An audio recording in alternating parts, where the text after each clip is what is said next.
കനത്ത മഴയിലേക്ക് കടക്കുകയാണ് സംസ്ഥാനം. നാളെ കനത്ത മഴയുണ്ടാകുമെന്നുള്ള മുന്നറിയിപ്പ് വരുന്നു. ഇടുക്കി, എറണാകുളം, തൃശൂർ, കോഴിക്കോട്, കണ്ണൂർ, കാസർഗോഡ് ജില്ലകളിൽ ഓറഞ്ച് അലർട്ട് പ്രഖ്യാപിച്ചു കഴിഞ്ഞു. മറ്റെല്ലാ ജില്ലകളിലും യെല്ലോ അലർട്ടുമുണ്ട്. തൃശൂർ ജില്ലയിലെ വിദ്യാഭ്യാസ സ്ഥാപനങ്ങൾക്ക് നാളെ അവധിയും പ്രഖ്യാപിച്ചിട്ടുണ്ട്. വിവരങ്ങളുമായി അഭിലാഷ് രാധാകൃഷ്ണൻ ചേരുന്നു. അഭിലാഷ, ഒരു വശത്ത് മോൻതോ ചുഴലിക്കാറ്റിന്റെ ആശങ്കയിൽ കൂടി ദക്ഷിണേന്ത്യ നിൽക്കുന്ന സാഹചര്യമാണ്. അതുകൊണ്ട് തന്നെ സാധാരണ ഒരു തുലാവർഷ സമയത്തുണ്ടാകുന്നതിനേക്കാൾ വലിയ ജാഗ്രത പ്രഖ്യാപിക്കുന്ന ഒരു സാഹചര്യമാണോ? എത്രത്തോളം കനത്ത ജാഗ്രതാ നിർദ്ദേശങ്ങൾ ഏതെല്ലാം ജില്ലകളിലുണ്ട് ഇപ്പോൾ? അപർണ, ഇപ്പോൾ സംസ്ഥാനത്തെ എല്ലാ ജില്ലകളിലും അലർട്ട് പ്രഖ്യാപിച്ചിരിക്കുകയാണ്. അതിൽ 6 ജില്ലകളിലാണ് ഓറഞ്ച് അലർട്ട് ഉള്ളത്. ബാക്കി എല്ലാ ജില്ലകളിലും യെല്ലോ അലർട്ടും പ്രഖ്യാപിച്ചിരിക്കുന്നു. സംസ്ഥാനത്ത് എല്ലാ ജില്ലകളിലും മഴയും ശക്തമായ മഴയും ഉണ്ടാകുമെന്നുള്ള മുന്നറിയിപ്പാണ് നൽകിയിരിക്കുന്നത്. ഇതിൽ ഓറഞ്ച് അലർട്ട് പ്രഖ്യാപിച്ചിരിക്കുന്നത് ഇടുക്കി, എറണാകുളം, തൃശൂർ, കോഴിക്കോട്, കണ്ണൂർ, കാസർഗോഡ് എന്നീ ജില്ലകളിലാണ് ഓറഞ്ച് അലർട്ടുകൾ പ്രഖ്യാപിച്ചിരിക്കുന്നത്. ബാക്കി എല്ലാ ജില്ലകളിലും യെല്ലോ അലർട്ടാണ് പ്രഖ്യാപിച്ചിരിക്കുന്നത്. 115 മുതൽ 204 മില്ലിമീറ്റർ വരെ മഴ ലഭിച്ചേക്കുമെന്നുള്ളതാണ് ഏറ്റവും പ്രധാനപ്പെട്ട വിവരം. പലയിടങ്ങളിലും ഇടിമിന്നലോടുകൂടിയ മഴ ഉണ്ടാവാനുള്ള സാധ്യതയാണ് പറയുന്നത്. ഇന്ന് എറണാകുളത്ത് അങ്കമാലിയിൽ ഒരു അതിഥി തൊഴിലാളി, ഒരു മോട്ടോർ മെക്കാനിക്കായിട്ടുള്ള അതിഥി തൊഴിലാളി ഇന്ന് ഇടിമിന്നലേറ്റ് കൊല്ലപ്പെട്ടിരുന്നു. ഇനി ശക്തമായ ഇടിമിന്നലോടുകൂടിയ മഴയാണ് വരും ദിവസങ്ങളിലും കാലാവസ്ഥാ വകുപ്പ് പ്രവചിച്ചിരിക്കുന്നത്. മാത്രമല്ല, ഇപ്പോൾ ബംഗാൾ ഉൾക്കടലിൽ രൂപപ്പെട്ടിരിക്കുന്ന മോന്തോ ചുഴലിക്കാറ്റ് ആന്ധ്രാപ്രദേശിലേക്ക് പോകുന്നൊരു സാഹചര്യം കൂടിയുണ്ട്. അങ്ങനെയാണെങ്കിൽ കേരള, കർണാടക, ലക്ഷദ്വീപ് തീരപ്രദേശങ്ങളിൽ അതീവ ജാഗ്രത പുറപ്പെടുവിച്ചിട്ടുണ്ട്.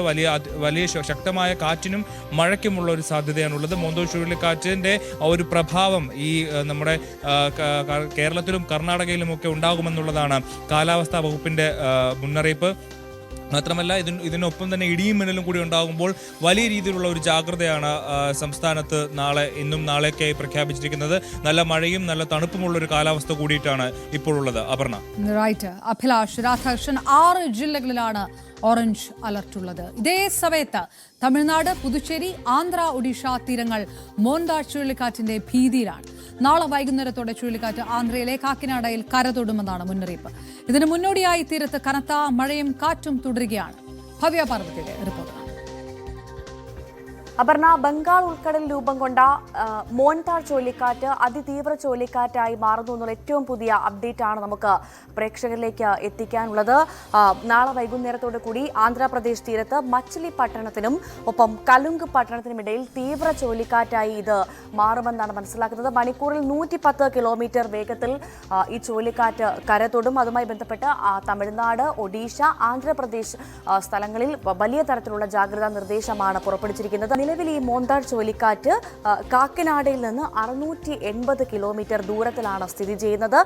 ഈ ചുഴലിക്കാറ്റ് മണിക്കൂറിൽ 16 കിലോമീറ്റർ വേഗത്തിൽ തീരത്തേക്ക് നീങ്ങുകയാണ്. ഇതുമാത്രമല്ല, സംസ്ഥാനത്തും കേരളത്തിലും പലയിടങ്ങളിലും മഴയുടെ സാന്നിധ്യമുണ്ട്. വലിയ തരത്തിലുള്ള മഴയുണ്ട്. ഇന്ന് പല സ്ഥലങ്ങളിലും ഓറഞ്ച് അലേർട്ടാണ്. കാലാവസ്ഥാ കേന്ദ്രം നൽകുന്ന മുന്നറിയിപ്പ് എന്തെന്ന് വെച്ചാൽ വരും ദിവസങ്ങളിൽ ഈ മോന്താർ ചുഴലിക്കാറ്റിന്റെ സ്വാധീനത്താൽ കേരളത്തിലും മഴയുണ്ടാകും, മഴ കനക്കുമെന്നുള്ള മുന്നറിയിപ്പ് ഇപ്പോൾ കേന്ദ്ര കാലാവസ്ഥാ വകുപ്പിന്റെ ഭാഗത്തു നിന്ന് ലഭ്യമാകുന്നത്. മണിക്കൂറിൽ 74 കിലോമീറ്റർ വരെ വേഗതയിൽ കാറ്റ് വീശാനുള്ള സാധ്യതയും ഉണ്ടെന്ന് പറയുന്നു. എന്തായാലും പത്തനംതിട്ട, കോട്ടയം, കോഴിക്കോട്, കണ്ണൂർ, കാസർഗോഡ് ജില്ലകളിലാണ് ഇന്ന് ഓറഞ്ച് അലർട്ട് പ്രഖ്യാപിച്ചിരിക്കുന്നത്. എന്തായാലും ഈ ആഴ്ച സംസ്ഥാനത്തും മഴ കനക്കുമെന്നുള്ള മുന്നറിയിപ്പാണ് വരുന്നത്. അപർണ. ഭവ്യ പാർവതിയുടെ റിപ്പോർട്ടാണ്.